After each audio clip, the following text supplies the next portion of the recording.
গাড়ি কি জোরে চালাচ্ছে? জোরে চালাচ্ছে মানে একদম শুরু থেকে এটা নাকি বারে বলতেছি ওদেরকে এটা নাকি শুধু আমারই সমস্যা? না না আচ্ছা বলেন তো, একটু এবার বলেন। আপনি বলেন কি আপনার এত জোরে কেন চালাচ্ছেন? এত জোরে কেন চালাচ্ছেন? বারবার আপনাদেরকে বারবার অনুরোধ করেছি, তারপরে কেন জোরে চালাচ্ছেন? বলেন ভাই, এবার একটু বলেন না। কি বলবো?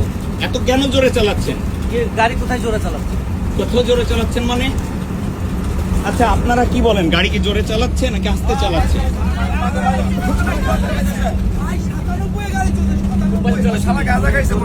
গাড়ি কি জোরে চালাচ্ছে? জোরে চালাচ্ছে মানে একদম শুরু থেকে এটা নাকি বারে বলতেছি ওদেরকে এটা নাকি শুধু আমারই সমস্যা? না না এই ড্রাইভারের কি পায়খানা আসছে? এত জোরে কেন চালাচ্ছে?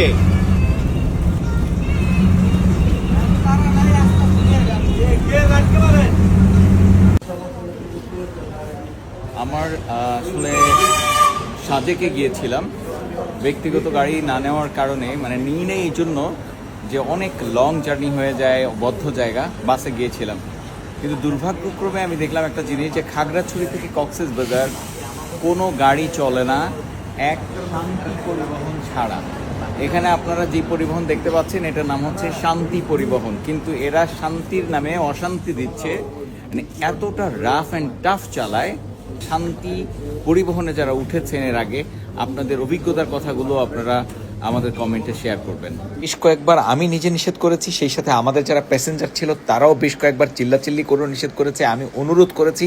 তারপরেও আপনারা দেখতে পাচ্ছেন গতিটা কিন্তু 76, 77, 75 কক্সবাজার, মানে চিটাগং টু কক্সবাজারের যে হাইওয়েটা, এটা যথেষ্ট পরিমাণ সরু, এবং সেই সরু রাস্তায় একের পর এক ওভারটেকিং করতেছিল, একের পর এক। আমার বাবুটা আমার কোলে ছিল, যার কারণে আমি আসলে সেই ভিডিওগুলো নিতে পারিনি। 18 কিলোমিটার আছে, আমরা ডলফিন মোড়ে পৌঁছাবো, কক্সবাজারের মূল পয়েন্ট। 18 কিলোমিটার বাকি, তখন আমি 999-এ কল দিই। 999-এ কল দিয়ে পুলিশদের হেল্প চাই, এবং আমাকে পুলিশের সাথে কথাও বলে দেয়, নাম্বারও দেয়, এবং তারা আমাকে বারবারই বলে যে এখানে মোবাইল টিম আছে, তারা সাথে সাথে আসবে। তো আমি বললাম, দেখেন এখানে স্ট্যান্ড বাই থাকতে হবে, নাহলে বাসকে আপনারা ধরতে পারবেন না। আমরা আসলে মাত্র ডলফিন মোড়ে নেমেছি, এখন 4টা বাজে অনলি, যেখানে আমাদের 6:30টায় পৌঁছানোর কথা, 4টায় পৌঁছে দিয়েছে। আমাদের রিসোর্ট হচ্ছে সেই ইনানির ওই পাশে। তো এখন আমরা এই রাত্রেবেলায় কিভাবে সেখানে যাব? তাহলে এই 2-2.5 ঘন্টা আমাদের এখন রাস্তায় রাস্তায় ঘুরতে হবে, এই ছাড়া কোনো পথ নেই। এটা 6:30 হলে সকাল হয়ে যেত, আমরা আমাদের মতো সময় কাটাতে পারতাম। তো আমি শান্তি পরিবহনে যারা এসেছেন এমন কয়েকজন যাত্রীর সাথে আমি একটু কথা বলতে চাই। ভাইয়া, আপনার নামটা এবং আপনি? আমার নাম হচ্ছে রাইয়ান, আমি হচ্ছে ঢাকা মোহাম্মদপুর থেকে আসছি। আমরা হচ্ছে সাজেক গিয়েছিলাম, ওদিক থেকে খাগড়াছড়ি থেকে আমরা হচ্ছে কক্সবাজার আর কি আসছে। ওইদিকে মাত্র একটাই বাস সার্ভিস, ওটা শান্তি পরিবহন, একদম বাজে সার্ভিস। আমরা পিছনে 5-6 জন বলার পরেও ওনার মতো ওভার স্পিডিং করতেই আছে। আমরা 2 জন প্রচুর ভয় পাইছে আমাদের। এবং এইভাবে যে বাউলি গুলা দিছে, না এটা একদমই ঠিক হয় না, মানে মোচড়া মুচড়ি, সহজ কথা হচ্ছে হুট করে ব্রেক, তারপরে আবার ওভারটেকিং, একের পর এক গাড়িকে ওভারটেকিং, তাই না? একে তো রাস্তা ভালো না, তার ওটার উপর দিয়েই মনে হয় 70-80 কিলোমিটার। 80 না, ও 58 ম্যাক্সিমাম স্পিড উঠছিল 98। আমরা যখন গুগল ম্যাপে চেক করছি 98 স্পিড দেখাচ্ছিল। 98, ইয়েস। আর ও একটা ওভারটেকিং করছে যেটা ছিল খুবই রিস্কি, ওটা হচ্ছে ইম্পেরিয়ালের একটা বাস। ওটা এমন ভাবে ওভারটেক করছে যেখানে 90% চান্সেস ছিল যে কোনো দুর্ঘটনা ঘটতে পারে। অ্যাকচুয়ালি আমি তাকে 3 থেকে 4 বার রিকোয়েস্ট করে এসেছি যে দেখেন বাবুটা আছে, তো খুব সুন্দর করে অনুরোধ করছি যে বাবু আছে, আপনি একটু স্লো চালান, এত ব্যস্ততা তো নেই। কিন্তু তারপরেও কেন যে সে স্লো চালাইলো না, আমি ঠিক মোস্ট প্রবাবলি উনি ড্রাঙ্ক ছিল, না হলে এরকম করা পসিবল না। হলে সে কারো কথাই শুনছে না। আমাদের অন্যান্য যাত্রীরাও তো বলেছে, ইভেন আপনারাও তো চিৎকার করে বলেছেন বারবার, তারপরেও শোনে নাই। আপু আপনি বলেন তো একটু, ভাইয়া আপনি কি একটু ঘুমাতে পারছেন? আমি একটু ঘুমাতে পারি নাই, অলরেডি মানে অনেক খারাপ অবস্থা, যে প্রত্যেকটা ঝাঁকিতে অবস্থা খারাপ হয়ে গেছে। আর মানে এত রাফ কখনো আমরা এক্সপেরিয়েন্স করিনি এরকম। আমার দেখা প্রত্যেকটা মানে মোচরে ওভারটেক হয়েছে, প্রত্যেকটা মোচরে ওভারটেক হয়েছে। পাহাড়ে যেভাবে উঠছে আমরা আসলে কিছু বলি নাই। গাড়ির স্পিড দেখে বলছি পাহাড়ে আমি আরো 10 বার উঠতে পারবো, এটা নিয়ে সমস্যা নেই। সাজেকের গাড়ি অনেক ভালো। সাজেকের গাড়ি এরিয়ায় চাঁদের গাড়ি ওর থেকে অনেক ভালো চালায়। গাড়ি অনেক ভালো, অনেক ওরা ভালো। তো কথা শুনে, এরা তো কথা শোনা বেহায়া যেগুলো আসলে আমরা কক্সবাজার যখন আমাদের সামনে আমরা ম্যাপে দেখছি 15 কিলোমিটার, তখন পুলিশকে কমপ্লেন করেছি, 999-এ কল দিয়েছি। 999-এ কল দেওয়ার পরে আমার সাথে আরও 1-2জন পুলিশ অফিসারের কথা বলিয়ে দিয়েছে এবং তিনি বলেছে যে মোবাইল টিম ওখানে আছে এবং তারা থাকবে। আমি বলেছি দেখেন পরিবহনটা তো তারা আমাদেরকে নামিয়ে চলে যাবে, তো আপনারা যদি ওখানে স্ট্যান্ড বাই না থাকেন আমরা কিভাবে ধরবো।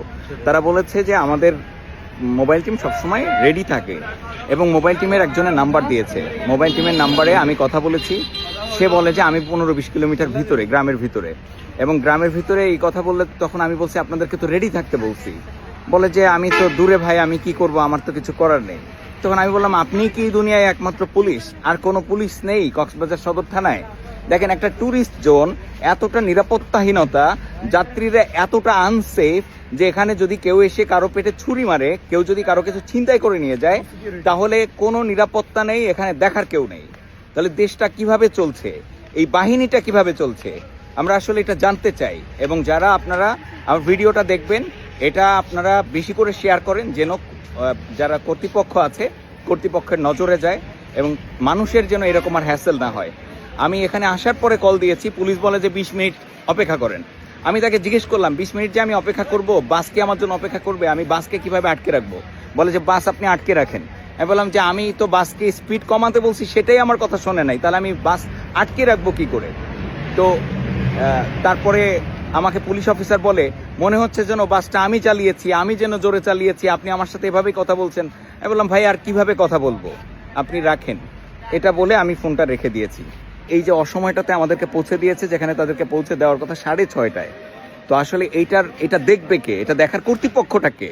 একটা ট্যুরিস্ট স্পট, একটা ট্যুরিস্ট জোন, সেখানে কে দায়িত্বে আছে আমি জানতে চাই। সবচেয়ে লংগেস্ট সি বিচ নাকি এটা? হ্যাঁ, ওয়ার্ল্ডের। কোনো সিকিউরিটি, হ্যাঁ। 24 ঘন্টা এখানে পুলিশ থাকার কথা। অথচ এখানে একটা পুলিশ একটা খুঁজে পুলিশ পাওয়া নেই। যাচ্ছে না। মানে এই হচ্ছে এই কারণে আমরা মানে ইন্টারন্যাশনাল যেসব যারা ট্যুরিস্ট, এটাও কিন্তু আমরা মিস করতেছি এই একটা মাত্র কারণে, সিকিউরিটি ইস্যু। কোনো উপায়ন্তর না পেয়ে এখন আমাদের এক বড় ভাই ছিল কামাল ভাইকে ফোন দেওয়ার পরে উনি ওনার হোটেলে আসতে বললেন। আসলাম ওনার হোটেলে আর কি, দুপুর পর্যন্ত থাকবো, দেন দুপুরে মেরিন ড্রাইভ রোডে যেতে হবে, আমাদের যে বুক করা হোটেল এখানে। তো এই যে হ্যাসেলটা হলো, আসলে সবার কাছে সকল সুযোগ সুবিধা একরকম থাকে না। আমি হয়তো পারছি, আল্লাহ আমাকে অ্যাবিলিটি দিয়েছে, আমি আর একটা রুম ভাড়া করে নিয়ে আমি থাকতে পারছি কয়েক ঘন্টার জন্য, কিন্তু অন্যরা সবাই তো এটা পারবে না। সমস্যাটা বলেন। শান্তি পরিবহনের গাড়িটা